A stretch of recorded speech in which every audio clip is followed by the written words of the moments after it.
What's up, boys? What's up, boys? Yes.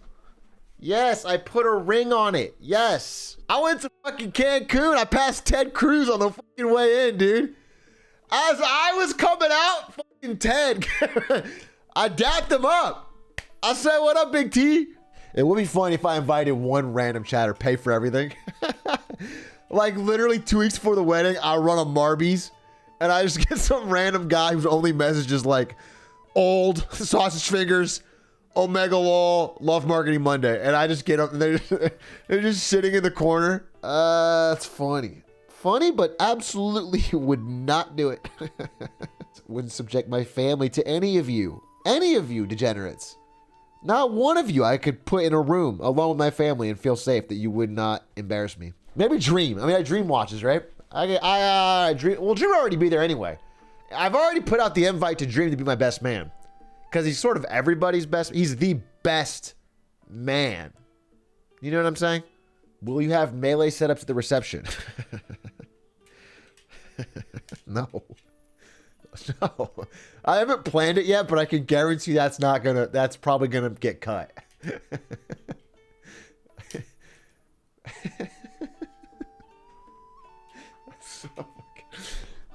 We have like a big McDonald's slide into a ball pit. Was I the best man at Stan's wedding? I was the best man there. Without a doubt. I looked around at all the other males at Stan's wedding and I said, I am superior to you as a man. But his brother had the title. I was like the Sigma male of his wedding. I was the Sigma man is what I was. It was some Sigma shit, okay? Because I was equal to the best man in hierarchy, but I was outside the system. I also showed up to his wedding dressed head to toe.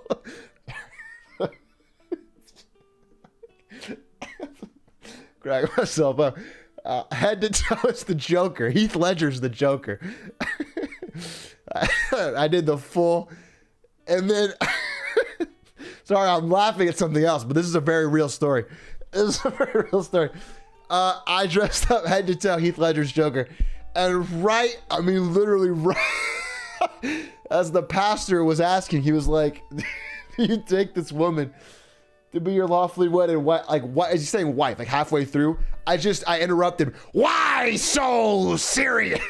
And everybody thought it was fucking funny. I mean, it was like, it cracked the room up. Everyone loved it.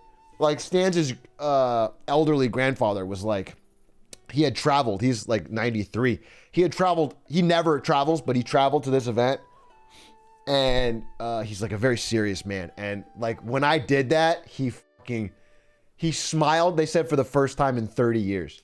So this is probably the video that...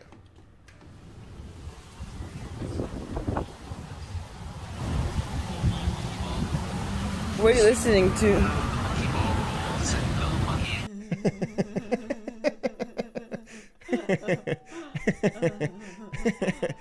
So when Ted Cruz saw that I was vibing to just excellent music on the beach,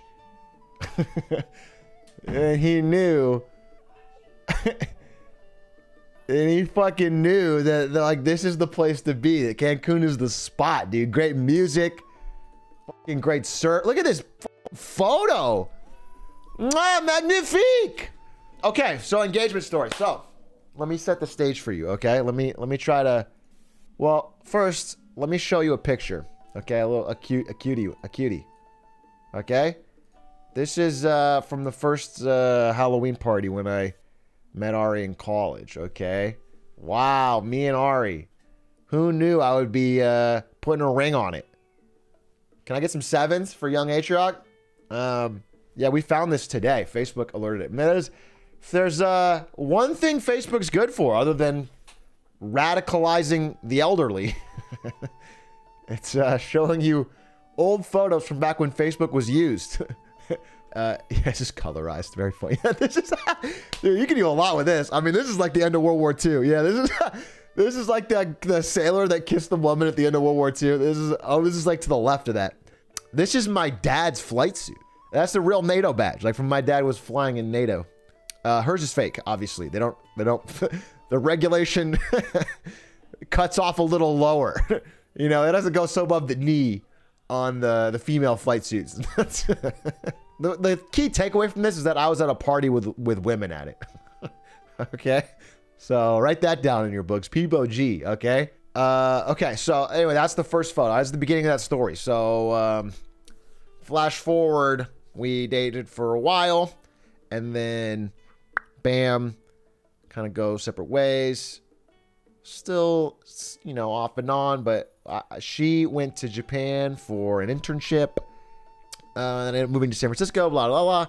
And she ended up moving out to San Francisco later, and we sort of, you know, reignited the relationship. And from there, it's been really good. We've been dating for a while, and I really liked her. And finally this year, because of having been forced to really spend a lot of time together because of COVID, I just kind of realized, like, yo, if I'm spending this much time with somebody and I don't hate them and I actually like them, what fucking signal do you need? You're fucking sitting on your ass, dude. This is definitely the girl for you. So that's when I decided. And then so I planned this vacation, and as you guys know, I had this vacation to Tahiti. She's always talked about going to Tahiti. Tahiti's like the place she wanted to go. I don't know if she heard about it in a movie or a book or what, but like Tahiti is like the dream place. And I think I told chat. Like almost in the week I decided. Some people were here. I was like, it was like a late night 1 a.m. stream, and I was like, yo, I'm gonna propose. I'm gonna do it. And nobody leaked. What I also want to say is nobody leaked, which I really appreciate from you chatters. I had a photographer ready. I had a whole thing planned in Tahiti. And then 3 days before we're supposed to take off to Tahiti, 3 days, Tahiti closes their borders. They just say, fuck off. Oh my God, everything, it's fucking, all this planning. I don't have time to plan because I have to fucking entertain children on my stream. I got to play Among Us, dude. I don't have time for fucking this planning shit. And I also have to do, it turns out, a fucking job at NVIDIA. So, so it was hitting me. And so she loves Mexico, and she wants to go to Tulum. She's always wanted to go to Tulum. Never been to Tulum. And so I found that out, and I was like, all right, you know what? Vacation's still on, and we hot swapped everything to Tulum. Bada bing. Oh, let me tell you the first story. Wait, this is actually a real story. All right, this is a real story. So my biggest fear was that I would leak the ring, all right? That she would find it. Because I'm not very good at hiding shit, and she knows the apartment better than me. So I constantly was shuffling it around to different spots that I would even forget where it was. I couldn't even remember where the fucking ring was as I was planning. But she didn't find it, thank God. I was like digging up my fucking apartment. I literally forgot where in this messy ass room I put the ring. And I was like flipping things around, and I finally found the ring, thank God. All right. Then we get to the airport and we're in line. I was like, wait a minute. This never happens, but what if they check my bag and they pull out the ring? She'll see it. So I like make sure awkwardly, she said she didn't notice this, that I go in a different line from her. Okay. There's no reason for me, but I go in a different line. And you put the ring on your dick, right? Is that what you think I did? You think I took the ring out of the bag mid TSA, put it on my dick? Because how did you guess that? That's crazy. Yes, that's exactly what I did, and it worked like wonders. I put the bag through that has the ring in it, and my original plan was I was gonna put a sticky note on it that says, there is a ring in here. Please, please, please don't open. And that way, if they opened my bag, that was my original plan. That was my plan. I was thinking about it. I didn't do it. I fucking either got lazy or forgot, couldn't find a sticky note. So I don't even have the sticky note. The thing is going through, the bag's going through, and it beeps, or the fucking thing that goes off. And they're like, oh, we gotta check your bag. And I'm fucking nervous. I'm like, no, you're gonna ruin everything. And so the guy, Ari's still in her line. So the guy's like opening the bag, and he's got like the mask and the face shield, and I got my mask, and we can't really hear each other that well. And I lean in towards him like dead serious. I'm like looking him in the eyes. I'm like dead serious. I'm like, sir, there is a ring in this bag. I need you. Like, please, please, please do not pull it out. I have no problem with you checking my bag, sir, but I'm going to propose to my girlfriend over there. Like, But the thing is, like, I sound like fucking Liam Neeson in Taken, dude.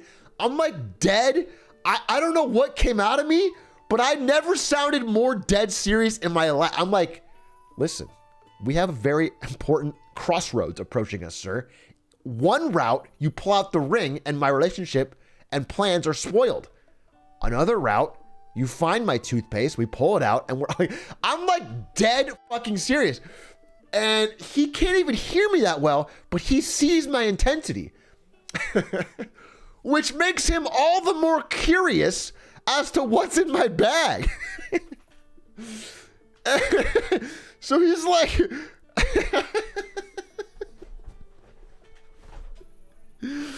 he's like fucking rifling through at this point, like giving it a fucking deep clean. I mean, it turns out it was just my fucking shampoo was more than 3 ounces. He was just gonna grab it. Now he's like rifling through the whole thing. And he didn't really understand me. And so he's like, as he's rifling, he's like, sorry, he's like, can you repeat that? And so I have to lean in closer. And I'm like, I have a ring. And then he gets it. And he sees the ring. And he's like, okay. He gets it. And at this point, we're like making a scene because I'm having this fucking deep conversation leaning in with him. Thankfully, Ari's oblivious. I mean, thankfully, Ari was oblivious the whole time. She was like literally doing her own thing. And he puts the ring back, takes my shampoo, by the way, fucking throws it away. It was fucking like 4 ounces over 3. All right, it wasn't a bomb, dude, in my dog shampoo. It just kept my hair lustrous on the trip. Everything's going good, but I can't find a time. I have to find a photographer. I literally don't have one anymore. I had a photographer planned for TD, but I don't have one. So I'm like secretly, whenever I can get away, and again, we're spending all time together. Whenever I get a chance, like she's sleeping, she's like, I'm gonna take a little nap. I fucking bolt. And I'm talking to the receptionist at the hotel, Francisco. He finds me this fucking amazing woman. I mean, she truly was a fantastic photographer. I don't think I would have got a better one anywhere else. She was literally like, I'm going to tell you, this is honest. She's like an older Gal Gadot who like was like street smart. And I mean, it was like, I'm being honest with you that the photographer was like, seemed like an ex-spy, like a person, like, you know how there's the most interesting man in the world? She was like the most interesting woman in the world. Like she literally had like, like she just was nice, but also cool. Like I think she had like it all figured out, like a KGB spy. Yeah. Like a superhero. Because we're not, like me and Ari are not actors. Okay. So like, we didn't know how to pose for these photos. I don't know. It wasn't like, we didn't know how to do it. And she was just amazing. She just was really chill. The only time that I found that would be good to do it, like that would make sense, is Valentine's Day, because we're gonna have a dinner. I had like planned this dinner, but like that was like well into our trip. As you guys noticed, I didn't tweet that I got engaged thing till like pretty recently, and that was only like a day after. So I literally most of the trip I'm like kind of nervous. I'm like, and I have to hide the ring in our small hotel room. So we get to the Valentine's Day, and I'm gonna tell you how I did it. All right, so this is important because you guys are eventually gonna have to propose. Like maybe you're gonna find your special someone and you're gonna propose. So let me tell you, all right, this is the plan. This is where it is. All right. So day of the proposal, Valentine's Day. We're out on the beach, but there's like a lot of people around. All right. It's like kind of like a open air restaurant. And I get down on one knee, like literally just mid conversation. Like we're talking about, I don't know, the Vikings or whatever. And I just say, stop. I get down on one knee and I go, babe, will you be the pog to my champ? And I make the face. And and literally like people around us were starting to pog along with us. They were like, it was like almost like a flash mob, and I didn't even plan it. Like all throughout the open air. And like the waiter, he drops the glass. And then, of course, she says, "Poggies, yes." And then everyone's they're alternating between Pogs, Komodo hypes. It was a special moment. It was really romantic. It was, I mean, it was, you know, it was like, it was low key, it was subtle, it was tasteful. That's like kind of what I was going for as well. No, I'm kidding. Obviously, I'm kidding. That's not what I did. All right. I don't want to tell jokes, but let's get serious. All right. So what I had done was, and this is like, I wanted to like have him make it, you know, stand out. I had gotten I mean, this is a little extreme. You don't have to follow this, but this is what I did. I got a full body tattoo, right? So on the front, it said, "Will you?" And on the back, it was supposed to say, this is embarrassing. It was supposed to say, "Marry me," but it said, "F***ing idiot gringo," because I had gotten it last minute and they didn't. So I didn't even look at it. So I was like, so I pulled my shirt up on the beach and it said, "Will you?" And then I turned around and then she didn't. So it was actually quite confusing. Like I wish that I had, that's my first lesson is like, honestly, you gotta vet that shit. All right, real story. God, I'm sorry. I'm just trying to lighten the mood here. All right, I got 10 more of these. I fucking dropped out of a battle bus. Among Us. I said your ring finger looks sus, and then the true facts. All right, facts. We were on the beach. That part is real. We were alone.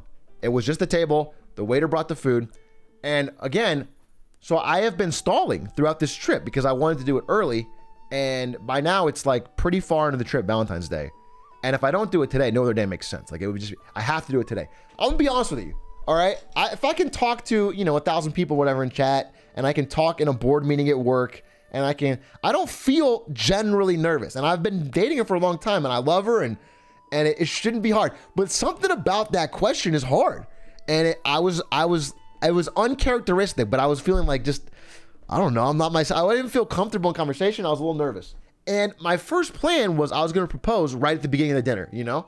Like we're gonna set up on the beach. There'll be a candle on the table. We'll get our, our drinks before even our appetizer. And I'm just going to propose. And then we can enjoy the food as it comes and it'll be beautiful. But I don't do it. I don't propose after the drinks. Okay, we're still talking. It's a good time. It's a great night. Appetizer comes. I don't propose. Main course comes. I don't propose. The little dessert cake comes. I don't propose. And now it's like, okay, we've been here for a while, and I just want it to be right, dude. I want it to be, and again, she doesn't know. Maybe she's sensing the energy, but she doesn't know. So we're sitting there. It's out on the beach. It's very, very picturesque, very beautiful, very nice night. She looks great. I start talking about memories that we've had together, like just kind of reminiscing on our old stories. Okay, this is a real story. I'm no more jokes. And so we're telling old stories of, times we traveled places or did stuff or things she did funny or, just real stories. And then I say, this is my line. Okay, this is my cheesy line. And I almost don't think I can, like when I'm in my mind, I don't even think I can get it out, but I do get it out. My cheesy line was, so this is when I pivot the conversation. Like finally got to do it. And I'm like, so the reason I brought up all those memories is because I don't want them to stop. And I look in her eyes. And I swear to God, I'm almost about to break because I know that it's cheesy, dude. I know that it's cheesy.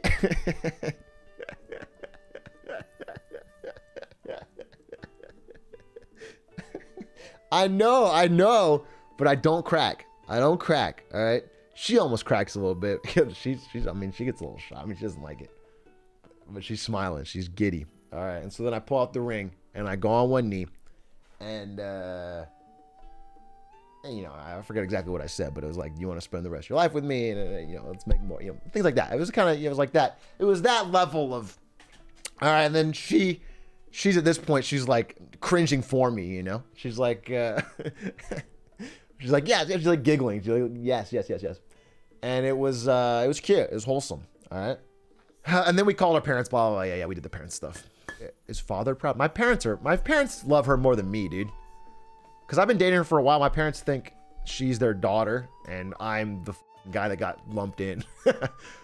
her parents. So obviously, and this is a societal norm that I don't think anyone has to adhere to, but the idea is you're supposed to ask her father's permission.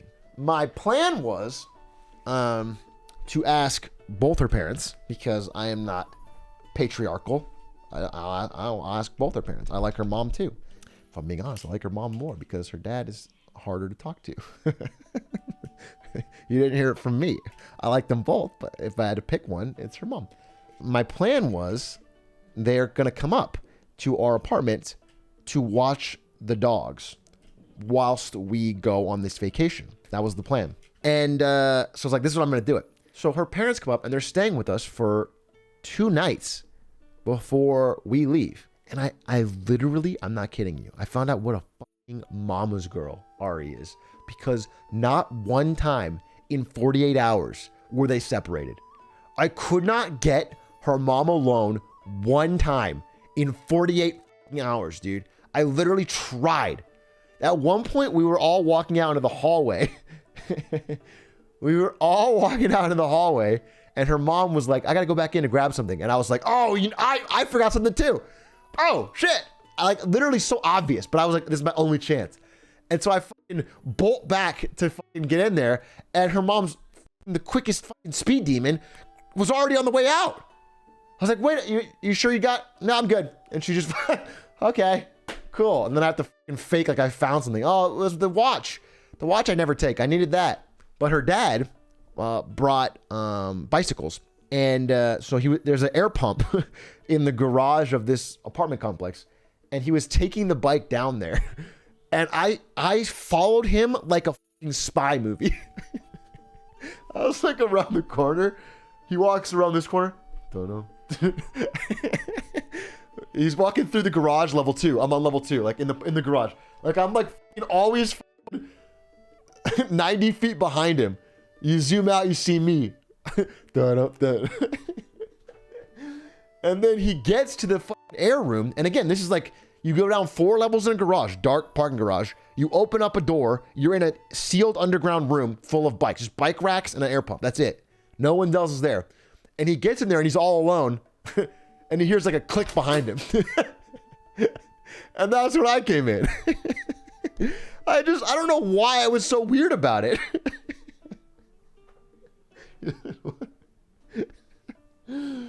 And then there I am. It's just me and him locked it. I mean, not locked, but in this fucking bike room. Row of bikes. And I just like, I'm like, hey. And it sounds like I'm like, I don't know, dude. It was just too intense. I was like, hey, I just wanted to grab you alone. And he's probably like, oh my God, is he fucking on drugs? Like, is there a problem? Is he, what? And I was like, I pull out the fucking ring box and I was like, I just want to ask Ari, I want to ask her to marry me. And you could see the relief, dude. Honestly, I could visibly see the relief on his face when he realized he put it all together, like what was going on. Because he was like, what the fuck is going on here? Anyway, he asked me, because I talked to him first. He's like, are you going to tell my wife or should I? And I was like, no, don't tell your wife. I'll ask her. I'm going to ask her. But as I said, I told the story out of order. But as I said, it turns out I was not able to ask his wife. I never, ever in the entire time was able to ask his wife. So eventually he had to tell her. Eventually, like whenever they were alone, he brought it up and assumed she'd already been told, and she had not. So I had to apologize for that later. But is that you kissing her? It doesn't even look like you. That's me. What? That doesn't look like me? You think I got another man to stand in for the kiss shot? Oh, this one's good.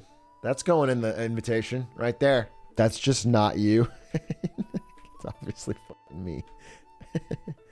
Look, here, you can fucking see me right here. Look. There, that's a more candid one. Or I'm laughing at the absurdity of it. No, not belly. I was just leaning forward. Fuck off, chat. All right, fucking trying to show you some pictures. Everyone's fucking called me a cuck or saying that I fucking got a fucking belly or fuck off.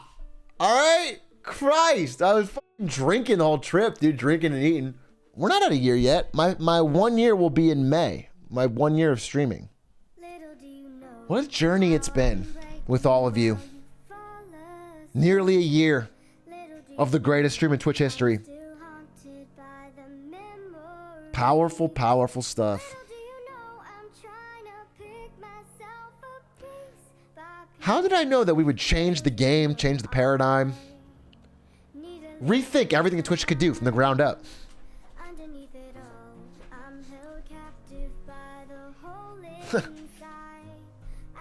Thinking back on all these memories we had together makes me realize I don't want them to end. So chat.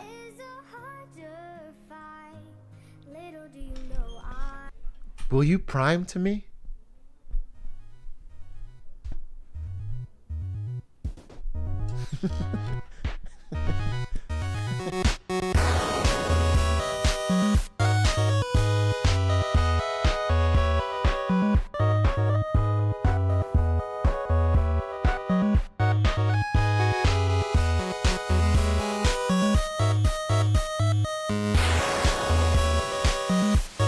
What's this?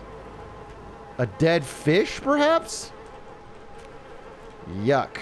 Maybe it's annoying chatters buzzing around, calling you fat in your engagement photos.